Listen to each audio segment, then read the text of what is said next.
The Pines is more like Hell's Kitchen, Chelsea gays, and the Grove is more West Village.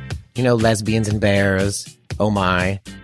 I love whenever Pines boys come over to the Grove.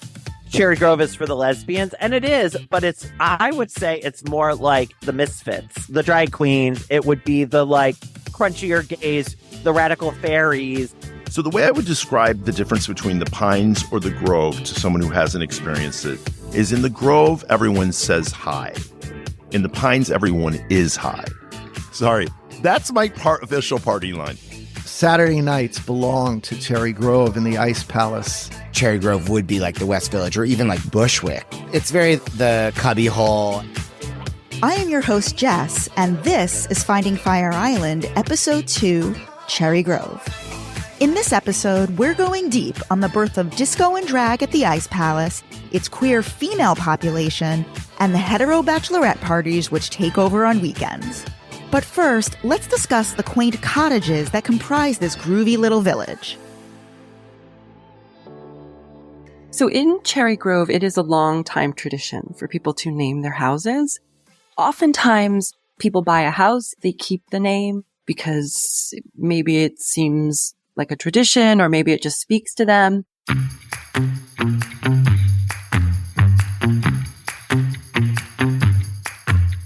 Filmmaker Parker Sargent has been living in Cherry Grove ever since she discovered it to be very welcoming to trans people.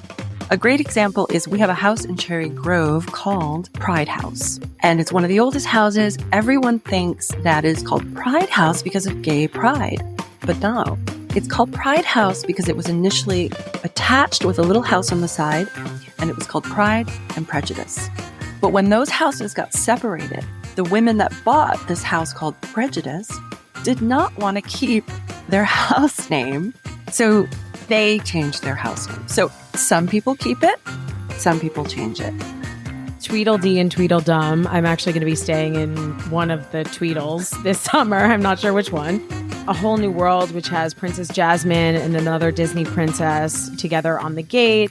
One of the houses that I go to called Above and Beyond, but we call it Above and Beyonce, otherwise known as Beyonce.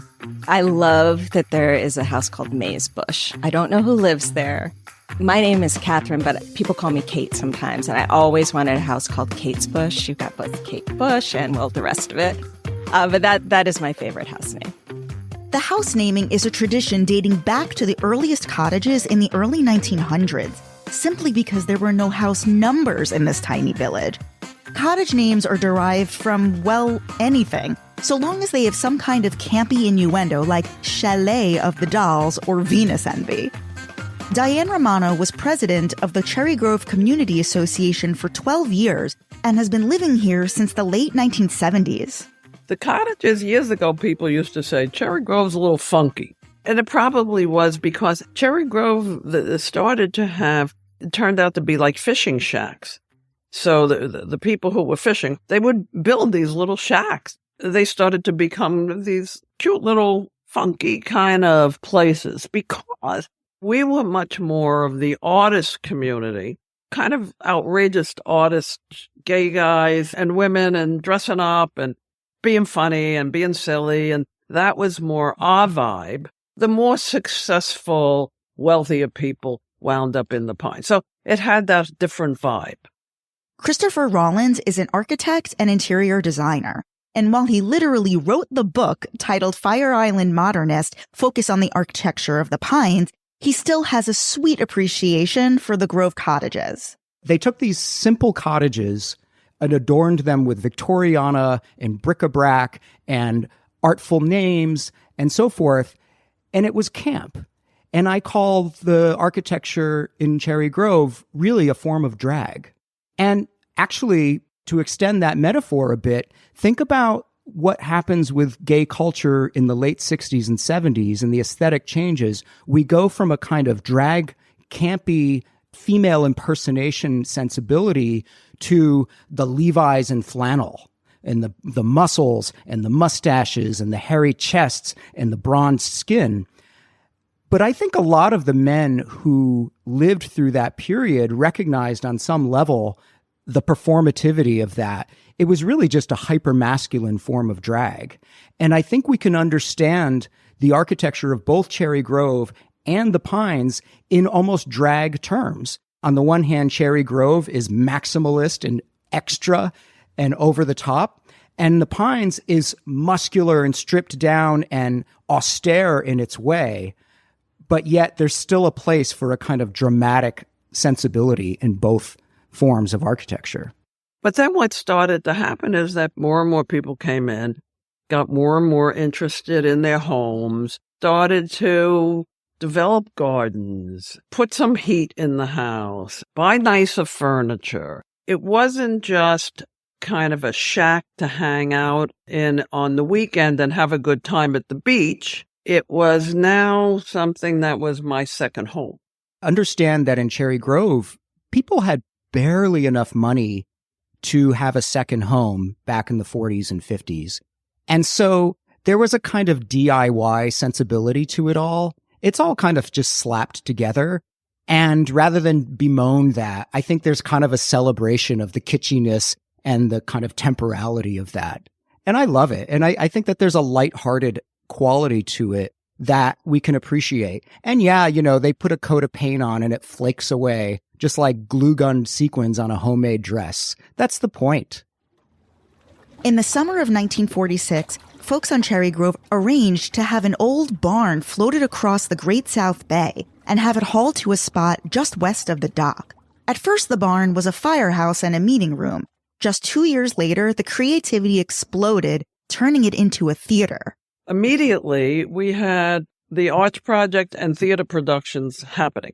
I mean, there are productions of theatrical works and musicals from 1948 that I saw. And look, I mean, a lot of gay people are in the artist world. I know there were a lot of people who wound up being extremely successful.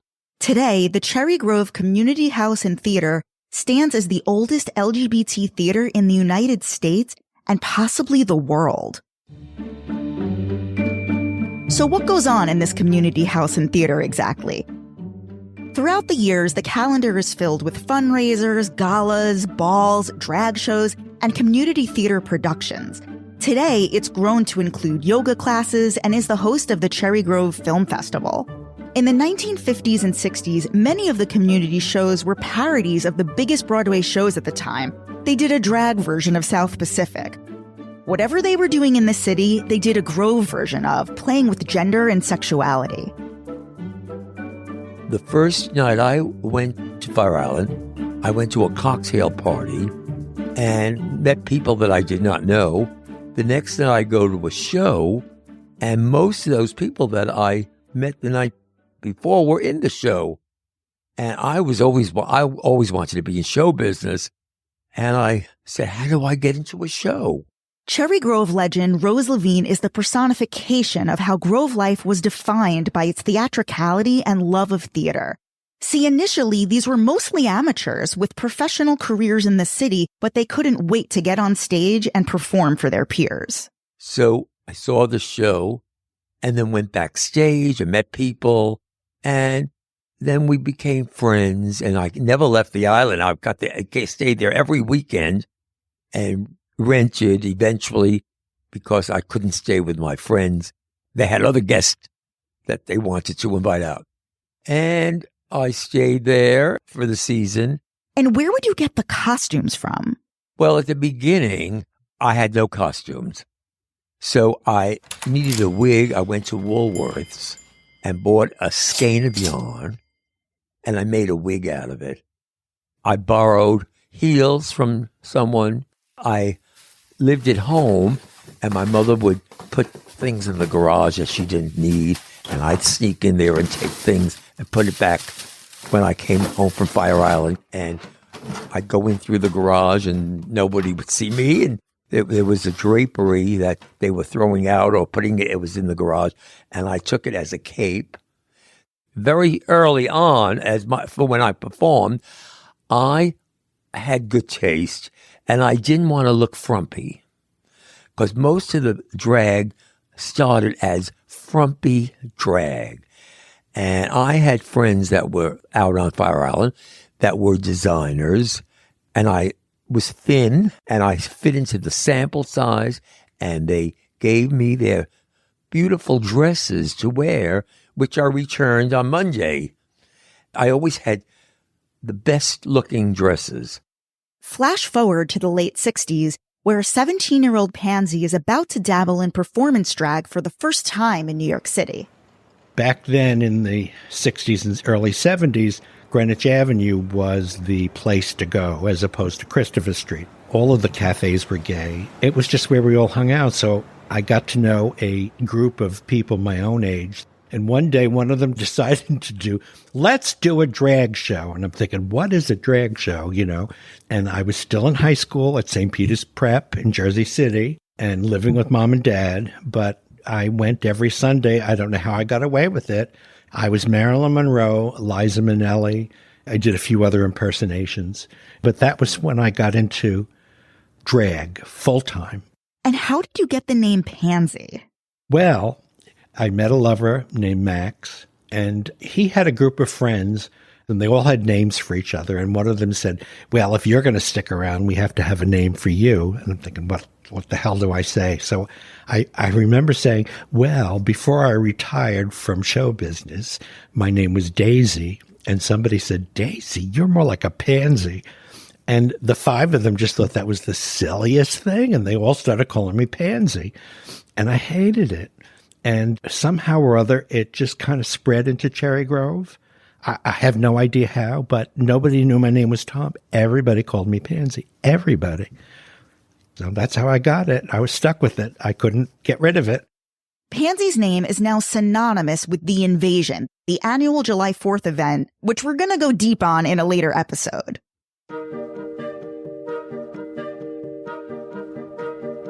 So here are some fun facts about the very early days of Cherry Grove. In the early 1920s, many of the lots were purchased for $250 or less by Sayville families, the Long Island town just across the bay. And the very first boardwalks were built in 1929.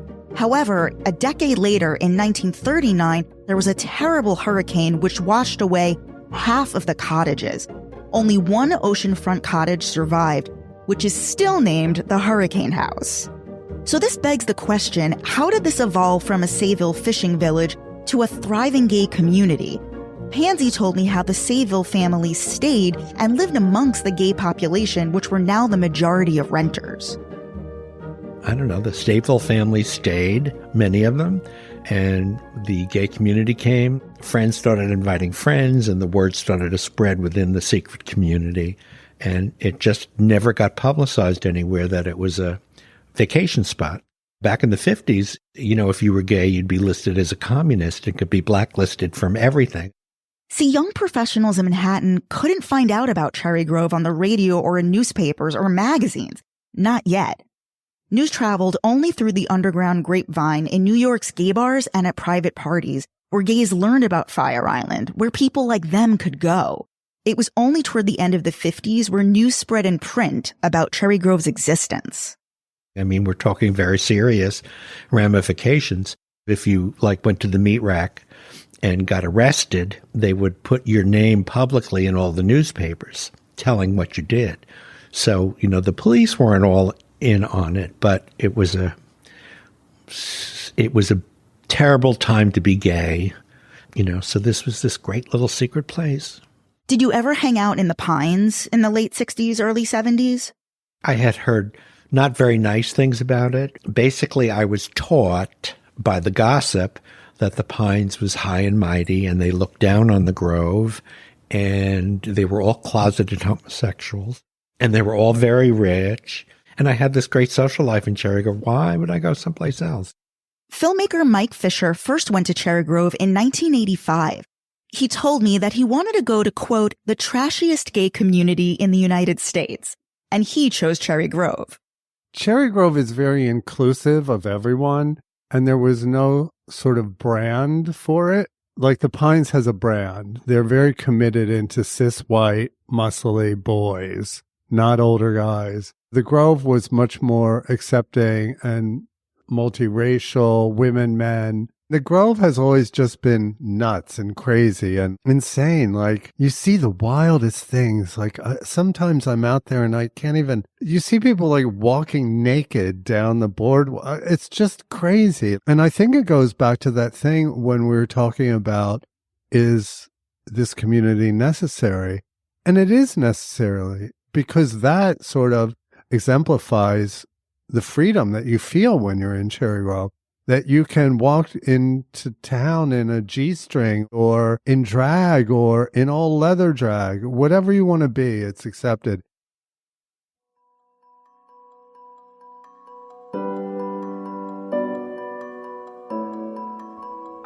While drag basically started in Cherry Grove, going out in drag was actually illegal and people were getting arrested for cross-dressing. So much so that they used to hide women's clothing in floorboards in between parties. Before there was electricity and running water in the early 60s, this is how they made their own fun on the island. So every weekend there were themed dinner parties. I've heard this story multiple times that someone decided to have a hat party. So they all went to the city, got hats, and they all threw a dinner party wearing a hat. The next weekend, they decided to have a high heel party. They went to the city, got high heels, did the same thing. The third night, they were like, okay, let's just do drag. So they went to the city, got women's clothing, and had a party in full drag. On the way home, 2 of the people were arrested, handcuffed to poles in Cherry Grove, taken off and written up in Sayville for lewd and lascivious behavior. At the time, it was illegal not just to dress in drag, but to have a piece of women's clothing in your house.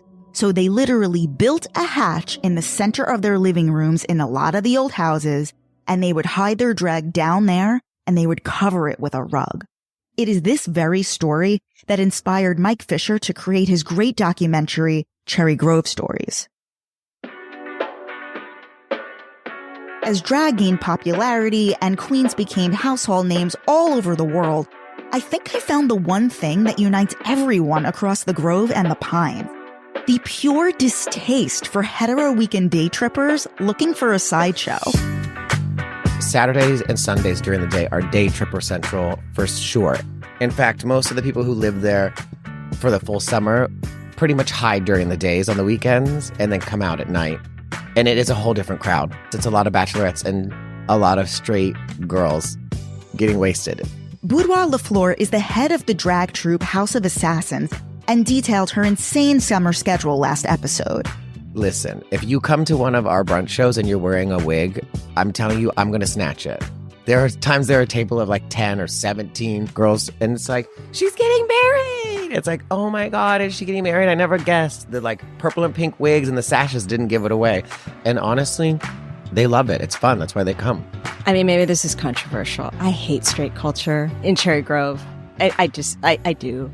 There are very few queer spaces left, and it's particularly, I feel, important now when we are actually under siege, particularly our trans brothers and sisters. We need a space where we can be free. And I would want to hang out with us too. But there's something about the taking over of it that concerns me. I know that some of the business owners, and you have to make a living, I'm not faulting that, but some of the business owners particularly advertise to straight communities to come over and, have the sideshow. And I wish they wouldn't. This is nothing new. This is exactly how it has always been. Always. When I was 20, we started a group called the Cherry Grove Terror Society, I think it was called, to try to get the straights out. But it's nothing new. In 1979, there was an old bar called the Sea Shack, and then it was bought by someone and they made it the Copa.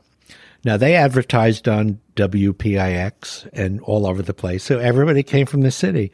So the boards were filled with straight couples in the late 70s. And here we are 50 years later, and it's no different. Many times I get on a water taxi and a gang of straight girls would get off the water taxi. Where you going? I'd say, oh, they're going, it's a bachelorette party or a birthday. And they like to come to Cherry Grove because they see a drag show. They're loose in Cherry Grove where they can't be that loose in Ocean Beach, and they party. Boudoir LeFleur, aka Buddy, does see the one upside to the straight invaders. As part of the gay community, I think people really underestimate that if you are someone that has a voice, as in a microphone in your hand, and you can talk to people, this is your chance to communicate to some of these people who aren't necessarily in our community and show them really what we're about. Whether you agree with our politics or not, you can get people to really understand the community better. Safe to say, the best thing about day trippers is they come, bring money into the community, and they go home. Once the sun goes down, the whole color changes. It becomes a completely different vibe. It's almost like a different town. Not only is Cherry Grove the birthplace of drag, it also played a huge role in the birth of disco, specifically at the Monster and the Ice Palace. Before it became the institution it's known as today, the Monster in the West Village started out as a restaurant and bar in the Grove in 1969 and quickly evolved into the hottest gay night spot of the time. That was an incredible thing because I remember being in my little Speedo. Yes, I did wear it and I rocked it. Bobby Bonnano is the president of the Pines Historical Society and has witnessed every iteration of the discos in both the Grove and the Pines. I would walk up in the afternoon barefoot and there was sand on the dance floor in the Monster and you just were drawn in. The next thing you know, you were dancing and sweating with, 100 men. In 1970, the Ice Palace was established and referred to as the Boom Boom Room on Fire Island. Named after a story called The Ice Palace by F. Scott Fitzgerald, the club could easily fit 1,000 people and was absolutely sweltering in the summer. Plans were set to create Fire Island's first disco at a time when gay liberation was exploding in Manhattan. The Ice Palace's main competition was the Sandpiper over in the Pines, except the Sandpiper was really just a restaurant with no live DJ. Saturday nights belonged to Cherry Grove in the Ice Palace. It wasn't happening yet on Saturday nights in the Pines. So while Pines life was still very closeted and behind closed doors, the Pines boys of the early 1970s began the migration over to the Grove on Saturday nights to experience this novel idea of a live DJ. So people made the trek to the Ice Palace where, DJs like Roy Thode and many others created that incredible sound where it was all night dancing. And then when it was over at sunrise, you'd make your migration through the meat rack back to the Pines. It was a magical time. I mean, I remember literally putting my hand into the Ice Palace and you could feel the humidity and the sweat. The mirrors were all fogged, but it was just that height of disco and, the smell of poppers and all of that fun stuff. Bobby explains that the live DJ really started the commingling between the Grove and the Pines, and it was also drawing music producers to test out what music was going to be a hit in Manhattan. Music is what makes people come together, as Madonna says, and that is truly, what happened. The tea dance exploded even bigger than it ever was with the advent of the DJ. And a lot of the clubs in New York, it ended up becoming almost on the same level as Studio 54, 12 West, Paradise Garage. So all of those producers knew that was the touchstone. If you could put a record out there and they responded, they were going to have a hit. So records like Donna Summer, Bad Girl, they were tested in the clubs out there. A lot of those producers went out there to party. So, they worked and they played together. Cut to present day, nightlife entrepreneur Daniel Nardicio, co-owner of Club Cumming and the founder of the long-running underwear party, is now the man in charge at the Ice Palace. Well, first of all, I didn't want it. The previous owner did such a miserable job of running it. But then I found out who they were showing it to. And when I heard that, I was like, oh no, it's going to end up just another low-level drag bar. And when I heard that, I went to the boys and I said, it's like Oprah says, it's not the appointed time, it's the anointed time. Sounds so fucking pretentious, but it kind of was true. Like, if I didn't do it now, I'd have to wait 10, 20 years. So I figured do it. And you have the opportunity to create history. What is your vision to restore the Ice Palace to its former glory? I don't want it to be its former glory because I don't think you can ever go back. So people will say to me, oh, can you bring it back? I remember when I was in my 20s, we would be there on a Tuesday dancing. Honey, that's because you were better then. You think that everything was better then, it's because you were better then. Your knees are now giving out. You're not going to be coming on a Tuesday because your knees no longer work. I don't think all the magic in the world isn't going to fill a Tuesday. You know what I mean? It's just it's a different time. We're going to look to the future, and we're also going to have a nod to the past. This summer, Daniel announced a slew of big-name performers, including Dina Martina, Betty Who, Cheetah Rivera, and even Patti LuPone. Comedian Margaret Cho is an Ice Palace veteran. I love performing at the Ice Palace because it's just all of us there to have a sweaty good time. And you get to see some of the glamour swept away. Nobody's trying to present this facade of anything. I mean, even the drag, it's got to be like a little bit sweated off because we're all in the middle of summer in the hottest time of the year crammed together in this venue, but it's also where the most magical things happen. I think we just really strip away all of the formalities and get to the real business at hand, which is entertainment. So it's always a place where I've really enjoyed shows and also enjoyed performing, particularly for the reason of, you don't have to pretend anymore. Like we're just going to be sweaty creatures together. Is there going to be a facelift of any kind of the interior? Yeah. Right now, the bathrooms have been redone. The old DJ booth is being restored for Saturday nights. A DJ booth that was like a tugboat in the middle of the room. Yeah, she's gone. Floors are being redone. We're putting in a whole different color scheme. It's going to be in the blues and the silvers and the whites. Like when you come up the ramp, there'll be plaques telling you different historical things about it. We need to know, right? We're doing this thing called wine and cheese. Because the women don't have things for them. So we're doing like a Wednesday wine and cheese with like live music, and the fireplace will be working again. So like in April, you could come and sit by the fire.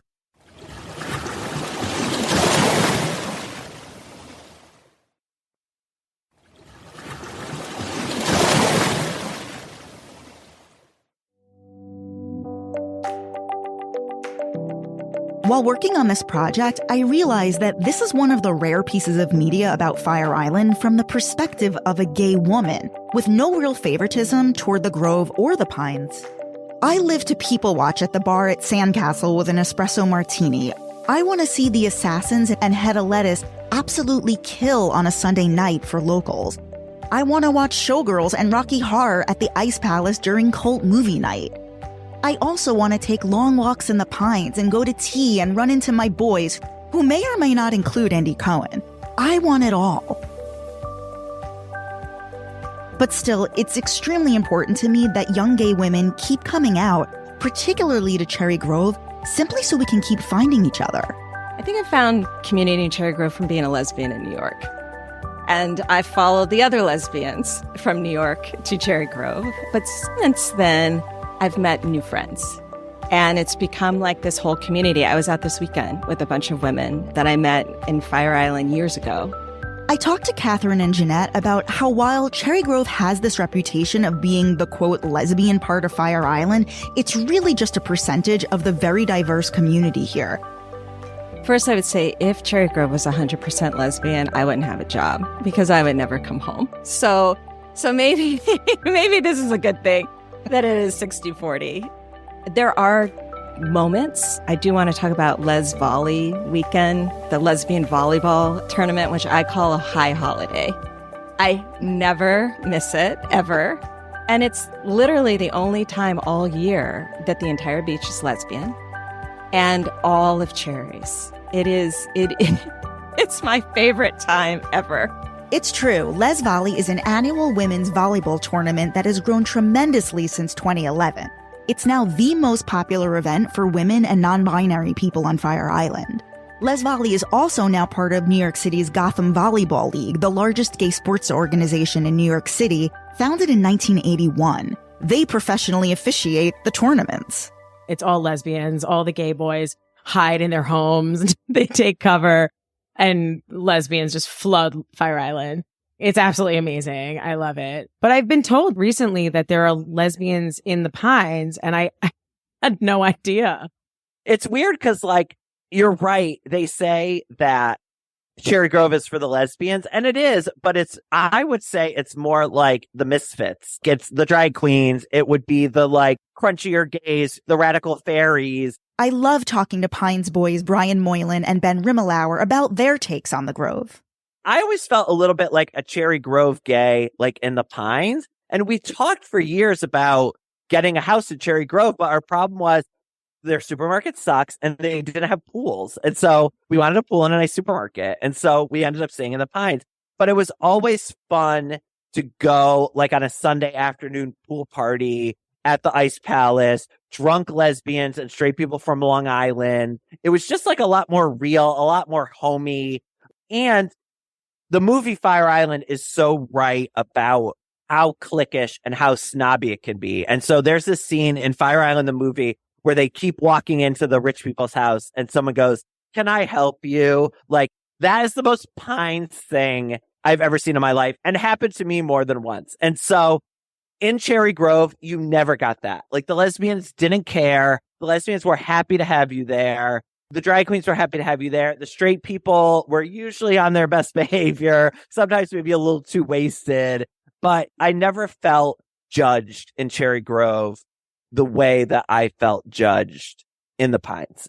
I mean, really, I treasure the Pines so much. But, you know, when I go to the Grove, and I go to the Grove for dinner or a show or whatever, at least once a week, usually 2 or 3 times. Favorite restaurant in the Grove? Well, we love to eat at Sandcastles because it's on the beach. Mm-hmm. I mean, food-wise in the Grove, I actually like to go to Cherry's and just get, like, fried crap, you know? But what I love to do to go to the Grove is I walk on the beach. I don't take the water taxi and I don't go through the meat rack. To me, the meat rack is just like walking through mud. I fucking hate that.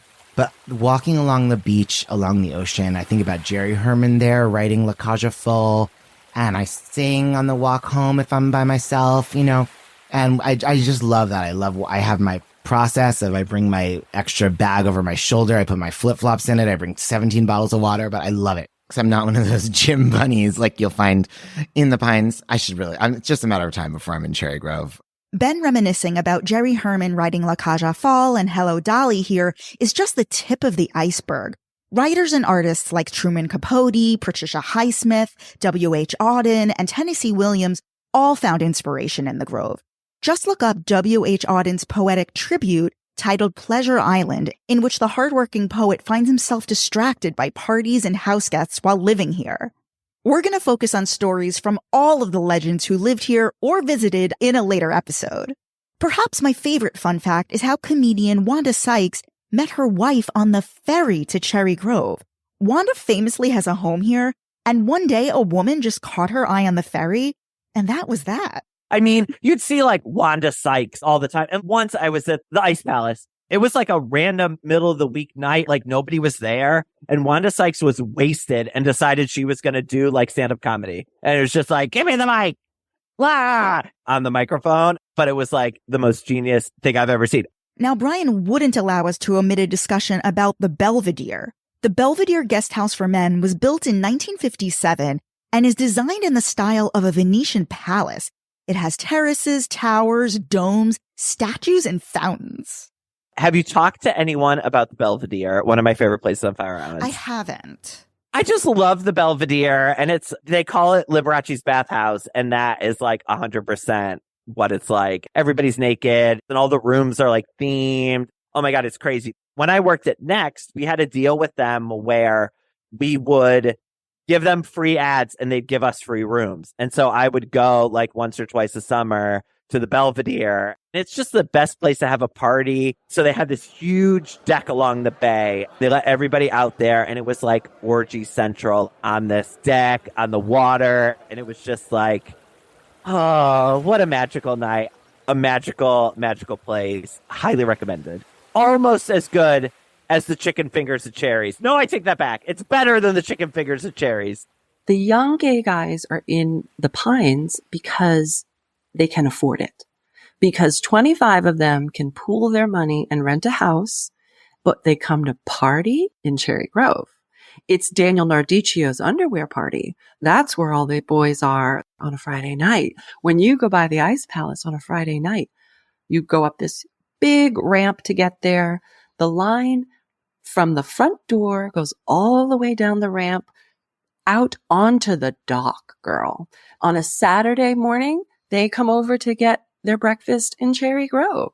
When they go on their run, they don't run the other direction. They run through Cherry Grove and go back to the Pines. So the young, hot people are in Cherry Grove. They just don't crash there. Former president of the Grove, Diane Romano, remembers her very first visit with a friend suggesting they make a trip to Fire Island. Why don't we go out to Fire Island? He said, I think you two would really love it. We'll spend the weekend or something, right? So we did. And where did we wind up? In the Pines. So the three of us were in the Pines, and it was lovely. We went to the beach. We rented a place in the co-ops. And then, like the second night, we walked over to Cherry Grove. And we went to the Monster, and we did the tea dance, and we had a delicious dinner, and then we went up to the Ice Palace. And when it was all over and we walked back to the Pines, the three of us sat down and said, okay, we want to be in Cherry Grove. What year is this? 75, I think. 1975. Homeowner Parker Sargent recalls her first day in the Grove, feeling immediately welcomed at Sandcastle, the only oceanfront restaurant in either community. The owner, Jackie, like our first day there, just came over and was like, hi, I don't know you guys, like, hello. And just the staff was wonderful. And we walked around town and everyone was queer, not just gay, not just that very pristine, idyllic version of gay that the Pines can sometimes feel like. And so just immediately that environment was so welcoming. And that summer just continued to come on day trips. And the next year we purchased a tiny little studio apartment because we knew this is our new home. This is where we want to be. Truthfully, you said, tell me about the community. I love the community. I really do love the people. There are a couple I could do without, but there always are. And they can do without me, too. You know what I mean? The Cherry Grove Community Association, run by volunteers. Arts Project of Cherry Grove, run by volunteers. The Cherry Grove Fire Department, volunteers. People who give of their time to make our community a better place to live. During Diane Romano's first year as president, she was faced with a major problem regarding the longstanding community house and theater. She was told it was structurally not sound and immediately got to work, starting a series of fundraisers, campaigns, and parties. They eventually raised $1.8 million and rebuilt the community house. We didn't want to change the look of it. We didn't want to knock it down and rebuild it. We wanted it to still look like the Cherry Grove Community House, but we knew that it had to be rebuilt from the inside out, basically. We raised in that little community of ours $1.8 million to rebuild that community house, and we did it. Not only did Diane serve 12 years as president, she also built Wisteria, the first women's-only guest house on the island. There's a time, I think, in the evolution of your time in Cherry Grove where it's like, I should start to step up here. I should start to take an active role in this beautiful place that I love. Diane says she was inspired to create a guest house for women after not feeling entirely comfortable in hotels, even in mostly gay destinations like Provincetown and in Key West. So it was like, rather than stay in a hotel with families and everything, let's stay in a gay guest house. And we did, and we loved it, but we stayed in the guest houses for men because the guest houses for women were mediocre at best, and the guest houses for men were beautiful. And it was like, one day we got to make when I retire, we're going to have a guest house for women. That's beautiful. Today, Wisteria is a brand new, gorgeous bed and breakfast with a pool, multiple terraces, 7 rooms, and a sleek kitchen and dining area to mingle in. How did you land on the name Wisteria? Is this a reference to Desperate Housewives? No. Okay. Not at all. The house was famous for its wisteria. The whole house was covered with wisteria. When we were rebuilding stuff, I said, you got to save this. So over the doorway and on the front gate and up the stairs a little bit is still the wisteria. So we're trying to think of a name, and I was like, that's feminine. Why don't we call it Wisteria? Like Diane Romano felt prior to running for president, Katherine Grainger is now feeling the pull to become more active in her Grove community. I identify as Black and queer, lesbian. And Fire Island, particularly Cherry Grove, is my favorite place in the world.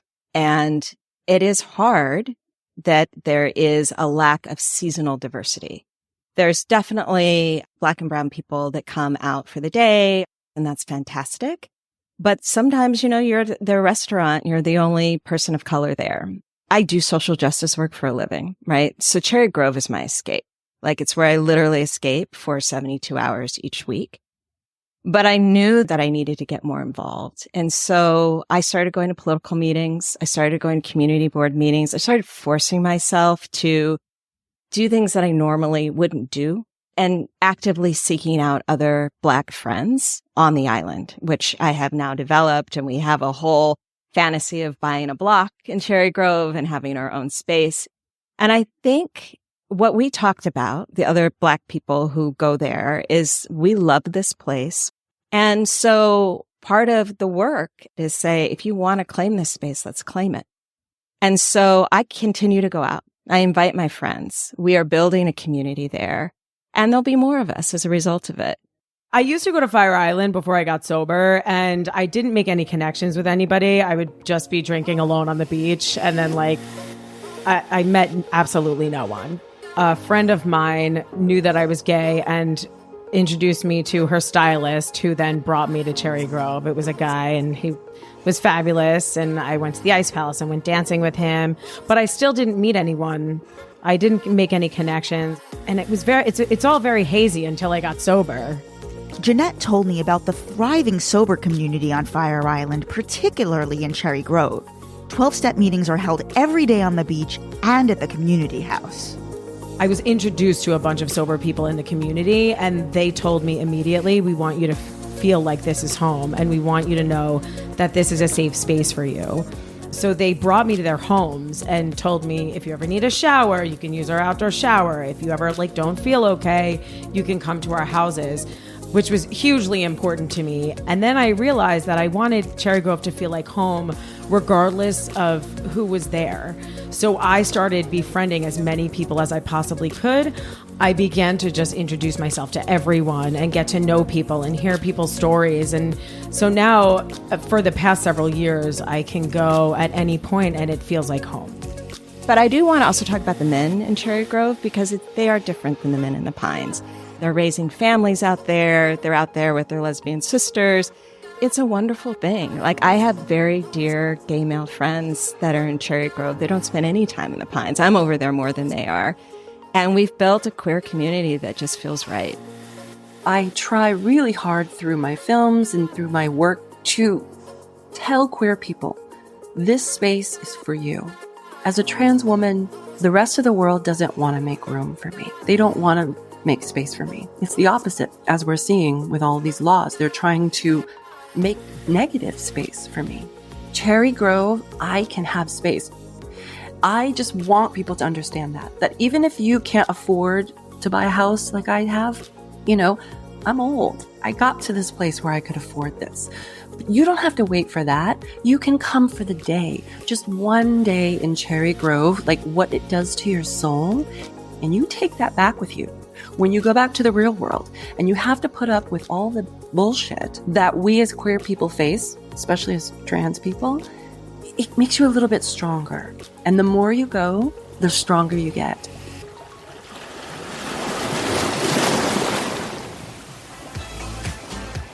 Thanks for listening to Finding Fire Island.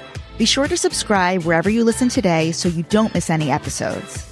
Check out findingfireisland.com for all the tea, and definitely follow me on Instagram at JessXNYC. Next, we're heading over to the Pines. We'll trace its closeted past, which evolved into a community with architecture designed for seduction. John Whyte was a closeted person. He definitely was a very picky gay. And how I describe him with the Pines is the Pines was his castle, and he ruled it like a king, but he also guarded it like a lion. See you next time on Finding Fire Island.